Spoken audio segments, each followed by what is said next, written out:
Irmãos e irmãs, vamos a mais um momento da liturgia da palavra aqui no blog repórterpaulomaciel.blogspot.com, facebook.com/Paulo Maciel da Rádio, canal no YouTube Paulo Roberto Maciel. Liturgia referente ao dia 13 de outubro de 2022, quinta-feira, 28ª semana do tempo comum. A cor dos paramentos litúrgicos é verde. No rito da celebração temos o ofício do dia, antífona da entrada. Senhor, se levardes em conta as nossas faltas, quem poderá subsistir? Mas em vós encontra-se o perdão, Deus de Israel. Salmo 129, versículo 3. Rezemos a oração do dia. Ó Deus, sempre nos preceda e acompanhe a vossa graça, para que estejamos sempre atentos ao bem que devemos fazer, por nosso Senhor Jesus Cristo, vosso Filho, na unidade do Espírito Santo. Primeira leitura da carta de São Paulo, apóstolo aos Efésios, capítulo 1, versículos do 1º ao 10º. Paulo, apóstolo de Cristo Jesus pela vontade de Deus, aos santos e fiéis em Cristo Jesus. A vós, graça e paz da parte de Deus, nosso Pai, e do Senhor Jesus Cristo. Bendito seja Deus, Pai de nosso Senhor Jesus Cristo. Ele nos abençoou com toda a bênção do seu Espírito em virtude de nossa união com Cristo no céu. Em Cristo ele nos escolheu antes da fundação do mundo para que sejamos santos e irrepreensíveis sob o seu olhar no amor. Ele nos predestinou para sermos os seus filhos adotivos por intermédio de Jesus Cristo, conforme a decisão da sua vontade, para o louvor da sua glória e da graça com que ele nos cumulou no seu bem-amado. Pelo seu sangue nós somos libertados. Nele as nossas faltas são perdoadas, segundo a riqueza da sua graça, que Deus derramou profusamente sobre nós, abrindo-nos a toda a sabedoria e prudência. Ele nos fez conhecer o mistério da sua vontade, o desígnio benevolente que de antemão determinou em si mesmo, para levar à plenitude o tempo estabelecido e recapitular em Cristo o universo inteiro, tudo o que está nos céus e tudo o que está sobre a terra. Palavra do Senhor, graças a Deus. Vamos ao Salmo responsorial, Salmo 98, versículos do 1º ao 6º, refrão 2º-A. O Senhor fez conhecer o seu poder salvador perante as nações. Repetamos! O Senhor fez conhecer o seu poder salvador perante as nações. Cantai ao Senhor Deus um canto novo, porque ele fez prodígios, sua mão e seu braço forte e santo alcançaram-lhe a vitória. O Senhor fez conhecer o seu poder salvador perante as nações. O Senhor fez conhecer a salvação e as nações sua justiça, recordou o seu amor sempre fiel pela casa de Israel. O Senhor fez conhecer seu poder salvador perante as nações.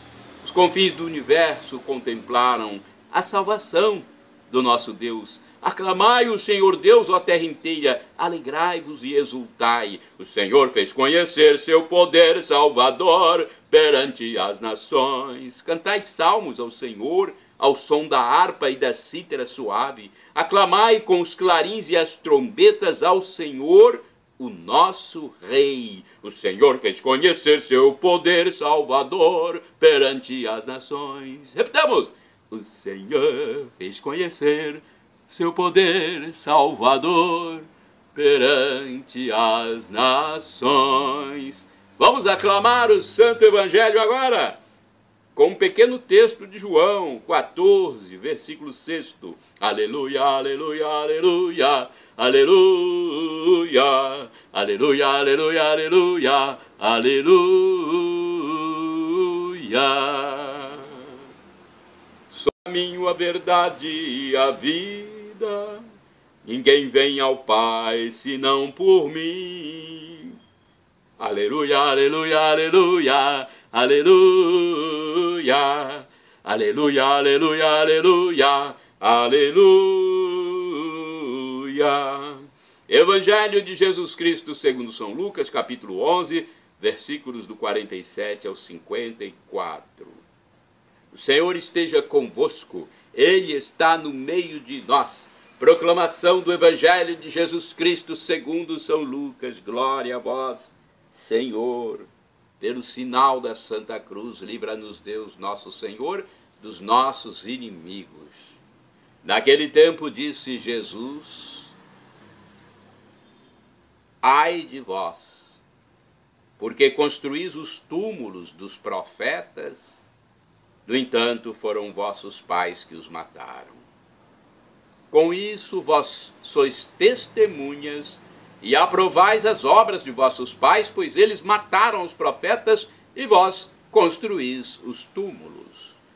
É por isso que a sabedoria de Deus afirmou: eu lhes enviarei profetas e apóstolos, e eles matarão e perseguirão alguns deles, a fim de que se peçam contas a esta geração do sangue de todos os profetas derramado desde a criação do mundo, desde o sangue de Abel até o sangue de Zacarias, que foi morto entre o altar e o santuário.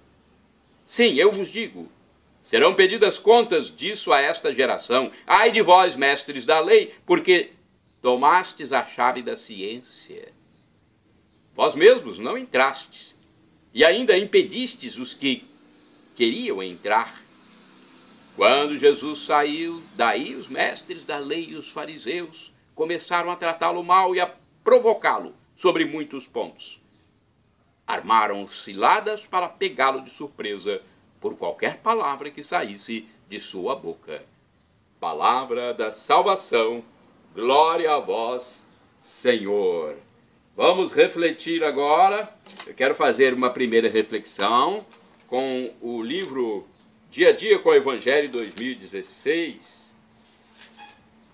Vejamos o que nos diz esse livro a respeito desse texto de Lucas. Serão pedidas contas a esta geração. Os destinatários dessa sentença eram primeiramente os doutores da lei, os mestres da lei, os escribas e também os fariseus.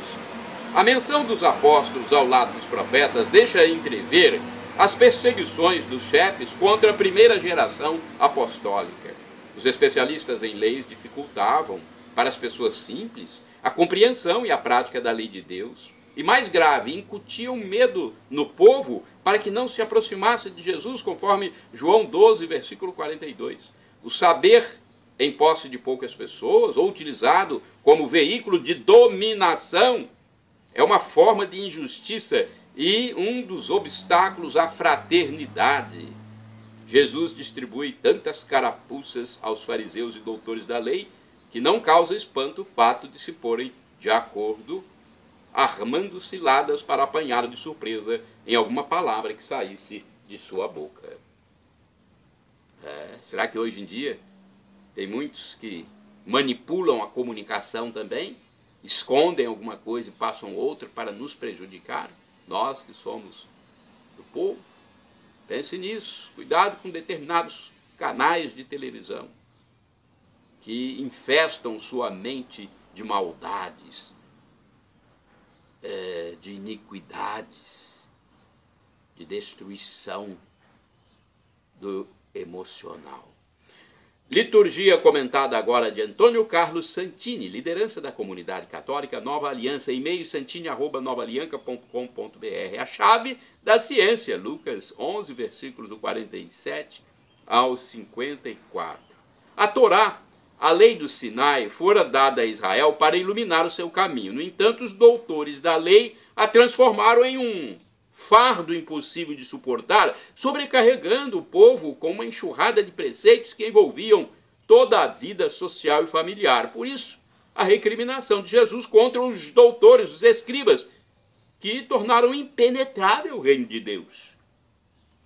Como comenta Romano Guardini, proclamada em sua substância no Sinai, a lei foi amplificada no decorrer do tempo, levando em conta mudanças históricas e necessidades sociais. Acabou por enquadrar completamente a vida do povo. Ela regulava as relações dos homens entre si, da autoridade do povo, dos grupos entre si, de um membro da família com outro, dos cidadãos com os estrangeiros, regrava os diferentes aspectos da vida pública, propriedade, direito civil e criminal.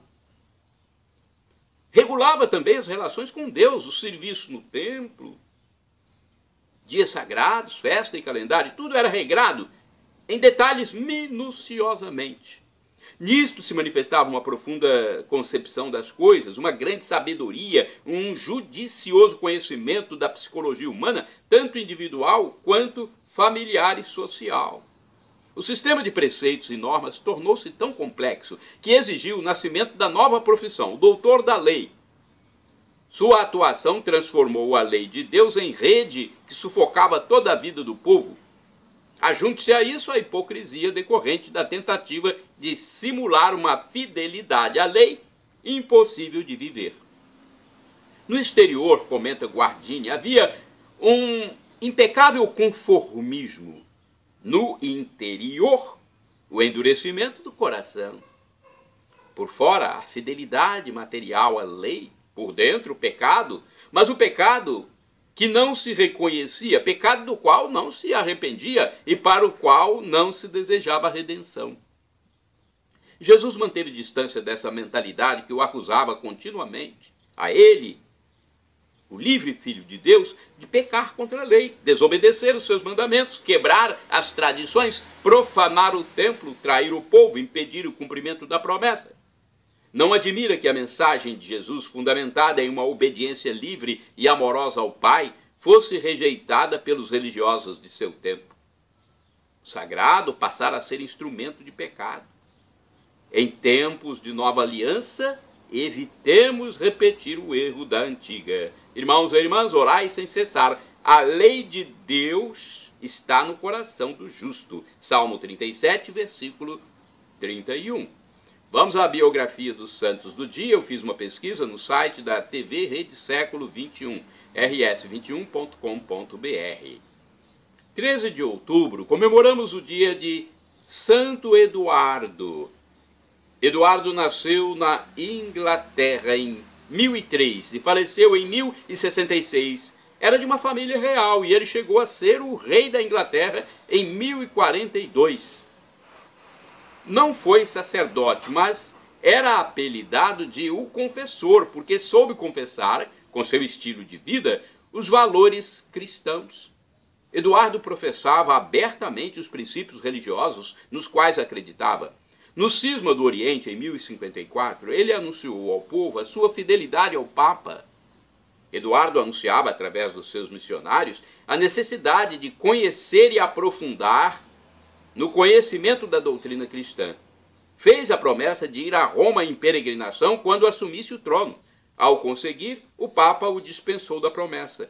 Ele doou o dinheiro da viagem em benfeitorias, criando asilos e abrigos para pobres. No seu reinado, Eduardo mostrou que um governante deve estar a serviço dos governados. O rei Eduardo era um homem de muita oração. Meditava a palavra de Deus e fazia sacrifícios espirituais. Era grato a Deus por ver seu sonho de governar o país com paz e prosperidade realizado. Por isso, restaurou a abadia de Westminster, na qual foi sepultado. Eduardo faleceu em 5 de janeiro de 1066, depois de 50 anos de sua morte.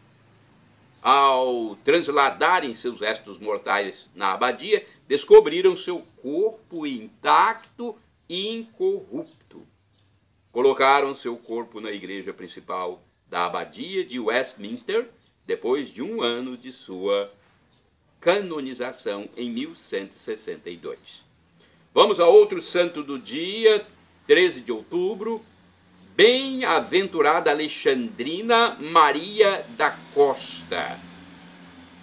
No dia 30 de março de 1904, nasceu Alexandrina Maria da Costa na pequena cidade de Balazar, em Póvoa de Varzim, Braga, Portugal. De família camponesa muito pobre, tinha apenas uma irmã mais velha chamada Deolinda. Ambas foram educadas com amor pela mãe, Ana Maria, e dentro da doutrina cristã. Alexandrina cresceu forte, inteligente, alegre e vivaz, teve uma infância feliz e dentro de sua realidade. Em 1911 recebeu a primeira Eucaristia e, como em Balazar não havia escola, foi com a irmã Deolinda estudar em Póvoa, de Varzim. Não chegaram a completar o estudo primário. 1 ano e meio depois estavam de volta. Nessa ocasião, as duas irmãs receberam a crisma pelo bispo do Porto. Depois foram para um local chamado Calvário, onde se fixaram. Elas viviam felizes, trabalhavam nos campos e se dedicavam à costura. Eram estimadas e queridas pelas famílias e colegas. Aos 12 anos, porém, Alexandrina quase morreu por uma grave infecção. A doença foi superada, mas a sua saúde ficou abalada. Em 1918, Alexandrina e sua irmã Deolinda e mais uma amiga aprendiz estavam na sala de costura, situada no piso superior da casa, quando 3 homens invadiram o local para molestá-las sexualmente. Alexandrina, para salvar a sua pureza, atirou-se pela janela de uma altura de 4 metros. Assustados, os homens fugiram, sem concluir suas intenções. Mas as consequências foram terríveis, embora não imediatas. Alexandrina sofreu dores terríveis num processo longo, gradual e irreversível que a deixou paralítica. Alexandrina nunca mais levantou-se da cama. Assim, paralisada, passou 30 anos de sua vida, embora nos 3 anos seguintes ela ainda pedisse a Deus, por intercessão de Nossa Senhora, a graça da cura. Depois, entendeu que sua vocação era o sofrimento. Desde então, teve uma vida repleta de fenômenos místicos, de grande união com Cristo nos tabernáculos por meio de Nossa Senhora. Quanto mais clara se tornava a sua vocação de vítima, mais crescia nela o amor ao sofrimento. Atingiu tal grau de espiritualidade que, às sextas-feiras, vivia os sofrimentos da paixão de Cristo. Nesses dias, superando o estado habitual de paralisia, descia da cama e, com movimentos e gestos, acompanhados de angustiantes dores, repetia por 3 horas e meia os diversos momentos da Via Crucis. Desde 1934, orientado espiritualmente por um padre jesuíta, passou a escrever tudo quanto lhe dizia Jesus durante seus louvores. Em 1936, segundo ela, por ordem de Jesus, pediu ao Papa a consagração do mundo ao coração imaculado de Maria. O pedido foi renovado várias vezes, até 1941, quando então Alexandrina parou de escrever ao Papa e também seu diário. A partir de 27 de março de 1942, deixou de alimentar-se, vivendo exclusivamente da Eucaristia, da hóstia consagrada do corpo e sangue de Jesus. No ano seguinte, passou a ser estudada por uma junta médica. Em 1944, seu novo diretor espiritual, um padre salesiano, após constatar a profundidade espiritual a que tinha chegado, animou Alexandrina a voltar a ditar o seu diário, o que ela fez até a morte. No mesmo ano, ela se inscreveu na União dos Cooperadores Salesianos, querendo colaborar com o seu sofrimento e as suas orações para a salvação das almas, sobretudo dos jovens. Atraídas pela fama de santidade, muitas pessoas oriundas de locais longínquos buscavam os conselhos da Rosa Branca de Jesus, como era também chamada pelos fiéis, que já a veneravam em vida como Santinha de Balazar. No dia 13 de outubro de 1955, Alexandrina morreu, dizendo: "Sou feliz, porque vou para o céu." A 25 de abril de 2004, foi proclamada bem-aventurada pelo Papa João Paulo II, que a propôs como modelo dos que sofrem. Santo Eduardo e bem-aventurada Alexandrina Maria da Costa, rogai por nós. Que exemplos os dos santos, hein? Shalom Adonai, uma expressão hebraica que significa a paz de Deus. El Shaddai significa Deus onipotente, Deus todo-poderoso, ele proverá. E Maranatá, como dizemos nós católicos, ou Maranata, como dizem nossos irmãos separados, os evangélicos ou protestantes. Não importa a pronúncia, porque somos todos irmãos e cristãos, e o significado é o mesmo. Vinde, Senhor Jesus, um dia ele vai voltar e vai julgar a humanidade. Será o fim da história, a parousia, o juízo final. E a nossa oportunidade de ganhar o novo Éden, o gozo eterno, a felicidade em plenitude para todos sempre, nossa oportunidade é aqui, nesse mundo perecível, onde somos vermes, somos pó, somos perecíveis. Se quisermos a vida eterna em comunhão com Deus, temos que nos reconciliar com Ele aqui, segurando essa graça que Ele nos dá. Perdão, Senhor, pelos meus pecados passados, presentes, futuros, pecados do pensamento, palavras, atos, omissões. Perdão, Senhor, meu Deus, Abba, Pai, Espírito Santo, que eu goze sempre da sua consolação. Jesus Cristo, eu quero a vida eterna.